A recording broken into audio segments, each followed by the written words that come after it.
ভিডিওতে আমরা সপ্তম শ্রেণী দ্বিতীয় পর্যায়ক্রমিক মূল্যায়নের পরিবেশ ও বিজ্ঞানের 21 নম্বর স্কুলের প্রশ্নের উত্তরগুলো আলোচনা করব। একের আয়, সমতল আয়নার সঙ্গে লম্বভাবে কোনো আলোকরশ্মি ওই আয়নার উপর আপতিত হলে প্রতিফলন কোণের মান হবে 0 ডিগ্রি। 2, রামধনু সৃষ্টির কারণ আলোর বিচ্ছুরণ। 3, চুম্বকত্বে নিশ্চিত প্রমাণ হচ্ছে শুধুমাত্র বিকর্ষণ ধর্ম। 4, তড়িতের সুপরিবাহী হলো লোহার পেরেক। 5, একটি প্রচলিত শক্তি উৎস হচ্ছে কয়লা। 2, শূন্যস্থান পূরণে আছে আয়তে সূচিছিদ্র ক্যামেরার প্রতিকৃতি গঠিত হয়। 2, নিয়মিত প্রতিফলন হয় মসৃণ তলে। 3, আয়নায় গঠিত প্রতিবিম্বে পার্শ্বীয় পরিবর্তন হয়। 4, লোডস্টোনকে প্রাকৃতিক চুম্বক বলা হয়। 5, পৃথিবী নিজেই একটি চুম্বক। আর 6, এলইডির পুরো নাম লাইট এমিটিং ডায়োড। 3 আয়তে দিয়েছে আলোর প্রতিসরণের চিত্র অঙ্কন করে আপতিত রশ্মি, প্রতিষ্ঠিত রশ্মি, আপাতন কোণ আর প্রতিসরণ কোণ চিহ্নিত করো।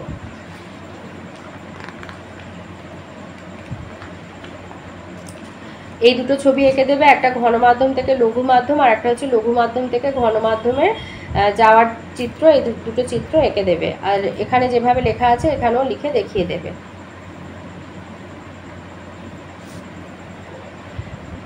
2 নম্বর প্রশ্ন বলেছে একটা চুম্বক অঙ্কন করে উত্তর মেরু, দক্ষিণ মেরু, উদাসীন অঞ্চল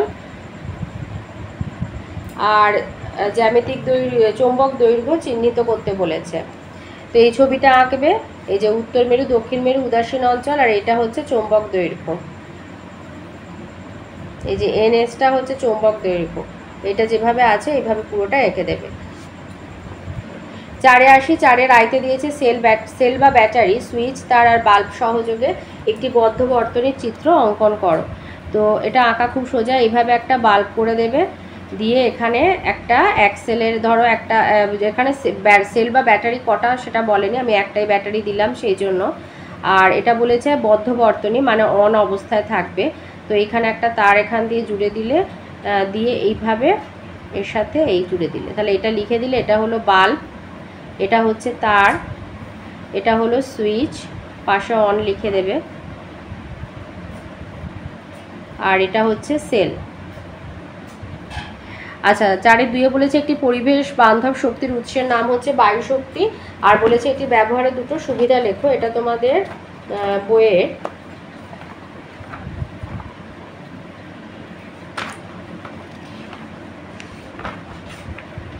68 পাতায় রয়েছে।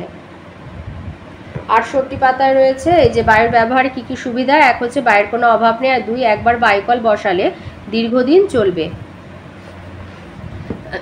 এবার লাইফ সায়েন্সে আসি। 1-এর আয়তে আছে কাণ্ডের যে জায়গা থেকে শাখা বা পাতা বেরোয় সেই জায়গাটি হলো পর্ব। 2, ফুলের যে অংশটি ফলে পরিণত হয় সেটা হলো ডিম্বাশয়। 3, আমের বীজে থাকে 2টি বীজপত্র। 2-এ বলেছে শূন্যস্থান পূরণ করো। আয়তে আছে একটি সরল ফল হলো আম। 2, পত্রমূল পত্রবৃন্তকে কাণ্ডের পর্বের সঙ্গে যুক্ত রাখে। 3, দোপাটি হলো স্বপরাগী ফুল। আর 4, অস্থানিক মূল দেখা যায় পাথরকুচি উদ্ভিদে। 3-এর আয়তে আছে স্বপরাগযোগ কাকে বলে আর এই স্বপরাগযোগের সুবিধা অসুবিধা, এটা আমি আমার কাছে একটা পুরনো রায়মার্টিন সহায়িকা আছে, আমি ওখান থেকে দিচ্ছি, তো তোমরা চাইলে ভিডিওটা থেকে একটু দেখে লিখে নিতে পারো।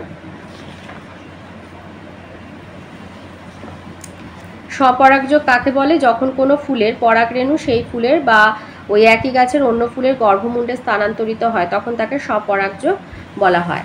আচ্ছা, এর সুবিধা হচ্ছে পরাগযোগের নিশ্চয়তা অনেক বেশি হয়, আর 2 হচ্ছে পরাগরেণু নষ্ট হওয়ার সম্ভাবনা কম থাকে এবং প্রজাতির বিশুদ্ধতা বজায় থাকে। আর অসুবিধা হচ্ছে নতুন বৈশিষ্ট্যযুক্ত উদ্ভিদ গঠিত হয় না।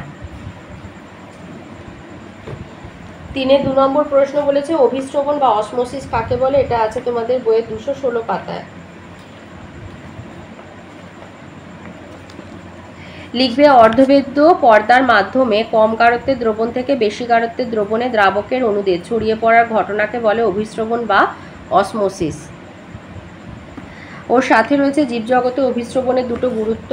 এই যে জীবজগতে অভিস্রবণের গুরুত্ব, এই একটা পয়েন্ট। প্রথম পয়েন্ট হচ্ছে গাছের মূলরোমের মাধ্যমে মাটি থেকে জল শোষণ অভিস্রবণের সবচেয়ে বড় উদাহরণ। শোষিত জল জাইলেম নলগুলি দিয়ে কাণ্ড হয়ে পাতায় পৌঁছায়। আর 2 হচ্ছে যে ব্যাকটেরিয়া কোষের কোষপ্রাচীর সঠিকভাবে তৈরি না হলে কোষের ভিতর ও বাইরে অভিস্রবণ চাপের পার্থক্যে কোষ ফেটে যায়। চিকিৎসা বিজ্ঞানের গুরুত্ব অপরিসীম। ব্যাকটেরিয়া ঘটিত নানা রোগের চিকিৎসায় পেনিসিলিন এবং সেফালোস্পোরিন অ্যান্টিবায়োটিক ব্যবহৃত হয়। এই জাতীয় ওষুধের অণুরা ব্যাকটেরিয়া কোষপ্রাচীর তৈরিতে বাধা দেয়। এর ফলে ব্যাকটেরিয়া কোষপ্রাচীর সঠিকভাবে তৈরি হতে পারে না, তখন ভিতরের অভিস্রবণ চাপে কোষপ্রাচীর ফেটে কোষ মরে যায়। তো এই ছিল আজকের আমাদের সপ্তম শ্রেণী দ্বিতীয় পর্যায়ক্রমিক মূল্যায়নের পরিবেশ ও বিজ্ঞানের 21 নম্বর স্কুলের প্রশ্নের উত্তরগুলো।